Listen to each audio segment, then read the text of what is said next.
Hello అండి, అందరికీ నమస్కారం. మా ఆపల రుచులు ఛానల్కి స్వాగతం. ఈరోజు మన గార్డెన్లో అదివరకు పసుపు పిల్లకలు పెట్టడం చూపించాను కదండి. అవి మొక్కలు వచ్చినాయి, బాగా చూడండి కనిపిస్తున్నాయి. పసుపు పిల్లకలు బాగా కనపడుతున్నాయండి. మామిడి అల్లం పిల్లకలు ఇంకా పైకి కనపడతలేదు సరిగ్గా. అంటే పిలక వచ్చింది, ఆకులు ఇంకా పసుపు ఆకులు వచ్చినట్టుగా రాలేదు, అందుకే కనిపించట్లేదు. నేను పెట్టినవి అన్నీ వచ్చినాయండి, ఒక 2-3 పోయినాయి అంతే. మామిడి అల్లం అయితే 5 పిల్లకలు పెట్టాను, 5 వచ్చేసినాయి. వర్షాలు బాగా పడుతున్నాయండి మాకు, పూలు కూడా బాగా పోస్తున్నాయి, చెట్లు మందార చెట్లు. బయటికి వెళ్ళినప్పుడు మొక్కలు తెచ్చాము, గన్నేరు పూలు మొక్కలు 2 తెచ్చాము, పెట్టాము. అవి కూడా వంగనారు, బెండెత్తనాలు, గోరుచిక్కుడు కూడా వేసామండి విత్తనాలు. అవన్నీ పైకి వచ్చినారని చూపిస్తాను. వంగనారు అయితే మొక్కలే పెట్టాము, లిల్లీ పూల మొక్కలు కూడా పెట్టామండి. ఒక్క నిమిషం మీకు మన గార్డెన్ చూపించి వంట వీడియోలోకి వెళ్దాం అని చెప్పేసి నేను పెట్టాను.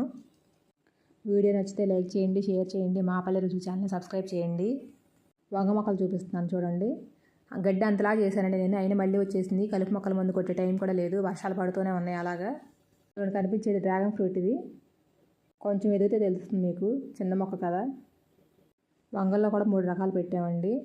వంట వీడియోలోకి వెళ్ళిపోదాం. ఇంకా అవి కొంచెం పెద్ద అయిన తర్వాత చూపిస్తానండి. ఈరోజు కూర వచ్చేసి టమాటా రొయ్యలు ఎగురు చేశానండి. ఇలాంటి ఎగురు కూరలు చాలా బాగుంటాయండి. ఎక్కువ మసాలాలు ఉండవన్నమాట. పులుపు అనుకోండి, ఉప్పు కారాలు కూడా ఎక్కువ పడతాయి వాటిల్లో. రొయ్యలు కూడా చిన్నవి పెద్దవి కాకుండా మీడియంలో ఉన్నాయండి, చాలా బాగుంది కర్రీ. రొయ్యలు విడిగా కన్నా కూరగాయలు ఏదో ఒకటి కలగలిపి వేసుకుని వండుకుంటే చాలా బాగుంటుందండి. నేను కర్రీకి ఏమేమి తీసుకున్నాను చెప్తాను. రొయ్యలు ముందే శుభ్రం చేసి ఉడకబెట్టి వండించుకున్నానండి. ఉల్లిపాయ, పచ్చిమిర్చి, ఉల్లిబందు, కొత్తిమీర. స్టవ్ వెలిగించి పాన్ పెట్టేసుకున్నాను నేను. ఆయిల్ వేసుకుని, ఆయిల్ వేడైన తర్వాత మెంతి పొడి, పసుపు వేసుకుంటాను. నేను కారం పచ్చికారం వాడుతున్నానండి, వాటిలో మసాలాలు ఉండవు కదా, అందుకే వేసుకుంటున్నాను నేను. మీరు మసాలా కారం వాడేటైతే అక్కర్లేదండి అవన్నీ. ఉల్లిపాయ, పచ్చిమిర్చి వేసి వేయించుకోవాలి. సగం వేగిన తర్వాత ఉల్లిబంది వేసుకోవాలి. మెంతిపొడి హెల్త్ పరంగా మంచిదంటండి ఇలా తింటే, అందుకని చెప్పేసి నేను ఇలా అలవాటు చేసుకున్నాను. నేను రొయ్యలు ఎలా ఉడకబెట్టుకుంటానని చెప్పేసి నేను ముందు వీడియోలో చూపించాను కదండి, అందుకు చూపించట్లేదు నేను. ఉల్లిపాయ వేగిపోయింది, ఉల్లిబందు ఉడకబెట్టి ఆ నీళ్ళు తీసేస్తానండి నేను బయటికి. కొంతమంది వాటిని ఎగరబెట్టేసేస్తారు, నేనైతే తీసేస్తాను పసుపు వేసి ఉడకబెట్టేసి.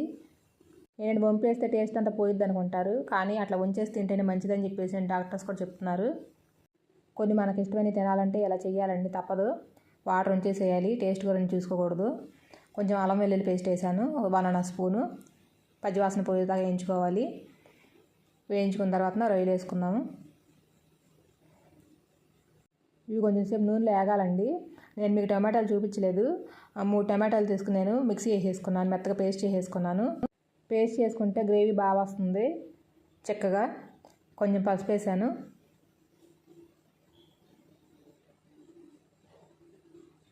కొంచెంసేపు మూత పెట్టి మగ్గించుకోవాలి. ఎక్కువగా దోసకాయలు, బీరకాయలు, టమాటాలు, ములక్కాయలు ఇలా కలగలిపి వేస్తానండి నేను. ఎక్కువ రొయ్యలు వేయకోకుండా తక్కువ వేసి వేస్తాను. ఉప్పు, ఇగురు కూరల్లో ఉప్పు కారాలు తక్కువ పడతాయండి. టొమాటో కర్రీకి వచ్చేసి రొయ్యలు ఎక్కువ వేసుకుంటాము, మిగతా అయితే తక్కువ వేస్తాము. టొమాటో పేస్ట్,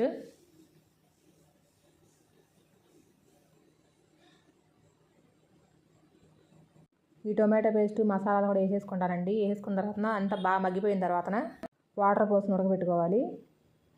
టొమాటో పేస్ట్ బాగా మగ్గిపోయిన తర్వాత కొంచెం మిరియాల పొడి, మిగతా మసాలాలన్నీ వేసేసుకుందామండి.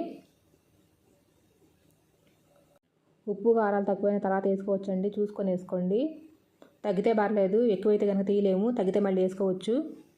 కారం 1 స్పూన్ వేసాను నేను, ఫుల్ స్పూను.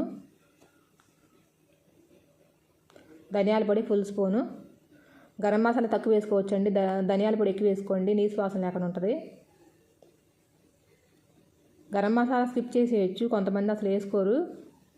నేను అలవాటు ఉంది కాబట్టి వేసుకుంటాను, కొంచెం లేదనకుండా. 1/2 స్పూన్ వేసాను, నేను వేసిన కూడా చిన్న స్పూన్తోనే వేస్తానండి, 1/2 వేసాను దాంతో. మసాలాలు కూడా కొంచెం వేసుకున్న తర్వాత బాగా వేగిన తర్వాత వాటర్ పోసుకుని ఉడకబెట్టుకోవాలి. ఈ రొయ్యల కండి పైన నరం ఉంటుంది కదా నల్లగా, అది తీసేయాలి. అది తీసేస్తే కనుక డైజెషన్కి ఇబ్బంది లేకుండా ఉంటుందంట. మేము పొట్టయ్యని బయట శుభ్రం చేయించుకొస్తామండి. ఇంటికి వచ్చిన తర్వాత నేను ఆ నరం క్లీన్ చేస్తాను, అదే ఎక్కువ టైం పడుతుంది నాకు. అన్నీ కట్ చేసి నీట్గా మొత్తం అంతా తీసేస్తానండి. తీసేసి అప్పుడు వాష్ చేసి ఉడకబెడతాను మళ్ళీ. ఈ మసాలాలన్నీ బాగా రొయ్యలకు పట్టిన తర్వాత వాటర్ పోసుకోవాలండి. ఎక్కువ అక్కర్లేదు, మనకు ఉడికిపోయినాయి గత రోజులు కూడా, మసాలాలు కూడా అన్నీ వేగిపోయినాయి. మన గ్రేవీ కోసం టొమాటో కూడా పేస్ట్ చేసేసాం కదా, బాగా గ్రేవీ వస్తుంది. వాటర్లో ఉడకడం వల్ల మసాలాలు టమాటో మొత్తం అంతా ఇది బాగా పడుతుందండి, బాగుంటుంది టేస్ట్. నేను కొత్తిమీర కూడా ఎక్కువే వాడతానండి కూరల్లో.